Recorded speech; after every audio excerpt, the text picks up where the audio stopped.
Hello, my friends. Welcome back. For a long time, I have had my thoughts and opinions of Doria Cell Block 6 Ragland. I hosted a live about Doria not too long ago where I took a deep dive into her past, and if you haven't checked that out, I suggest you pour yourself a hot cup of tea and listen to all the tea spilled in that stream. I always thought of Doria as the villain, and Tom Bauer basically confirmed it to me when I read his book Revenge, where he wrote in detail about Doria not being around for Meghan's childhood.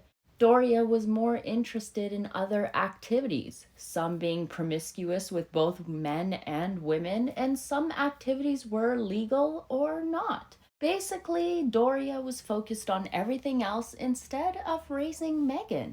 Thomas Markle himself has retold the story of when Meghan was younger and she would go to visit her mother on the weekends. Doria would drip poison into Meghan's ear and she would come home with a bad attitude and be difficult to deal with.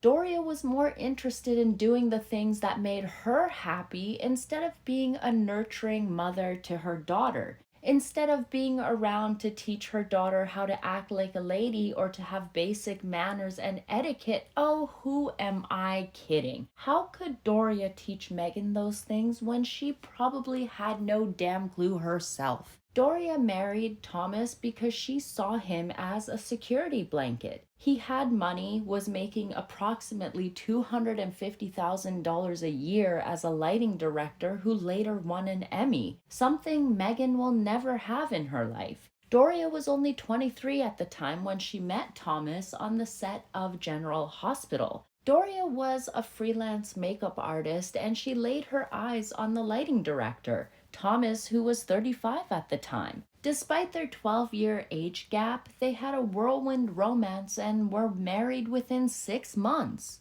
That kind of reminds me of how quick Meghan moved in with Harry. She was living with him in Not Caught within a few months. Seems like both mother and daughter move quick with the white men they get their claws on. Now, the reason why I think Doria Ragland was the mastermind behind Meghan accusing the royals of being racist is simple in this 10-second clip in their Netflix flop. Listen up. I said to her, I remember this very clearly, that this is about race. And Meg said, Mommy, I don't want to hear that. I said, well, you may not want to hear it, but this is what's coming down the pike. I know that Meghan claimed she didn't know anything about the royal family and all she wondered was about Harry and is he nice? But we all know that was nothing but a steamy pile of horse caca. Doria admits in this clip Meghan called her and said, Mom, I'm dating Prince Harry. Do you remember when Meg told you she was dating Harry?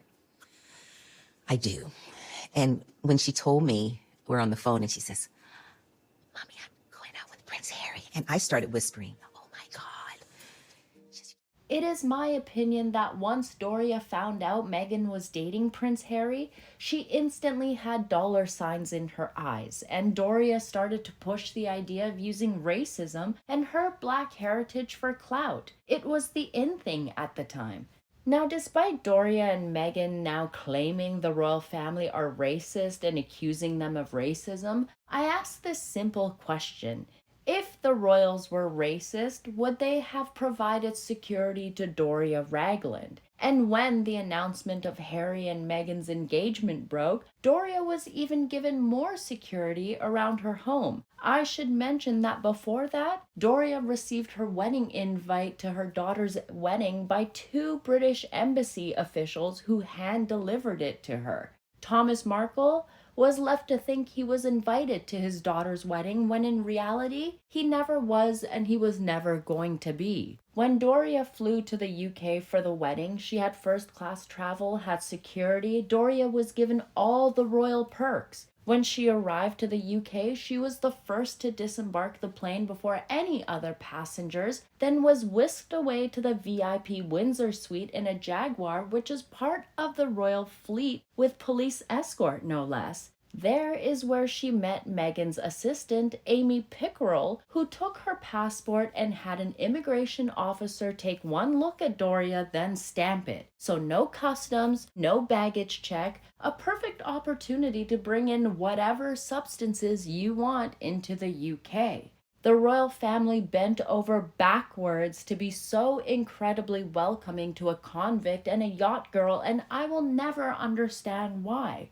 Doria didn't have any problems when Charles was paying for the outfits she wore to Harry and Meghan's wedding. I wonder what happened with those clothes. Doria was seen with a Burberry clothing bag with a Burberry outfit for the wedding, but it was later switched to an outfit from Oscar de la Renta, which, get this, one of Meghan's so-called assistants reached out to their team via email to have them make an outfit for her mother. All of this was covered on Charles's dime, despite the claims that Meghan was worth $5 million when she met Harry. We all know that is complete BS. As I mentioned, I will never understand why the royal family were so welcoming to a couple grifters who clearly love using white men to their advantage, while later discarding them once they're done leeching everything out of them and using the race card against them. The royals bent backwards for two leeches who didn't deserve it, only to have their kindness repaid by being spat in their faces.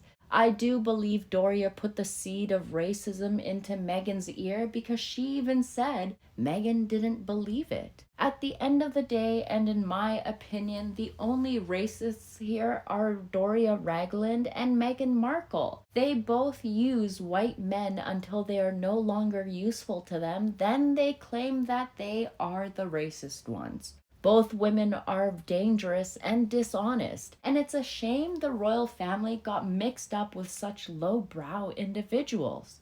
Anyways, friends, I'm going to end this here. Let me know your thoughts on Doria, and make sure you check out my other video I have on her, and I will catch you all in the next one. Thank you so much for tuning in, my friends. Stay gorgeous, my lovelies. Take care. Bye.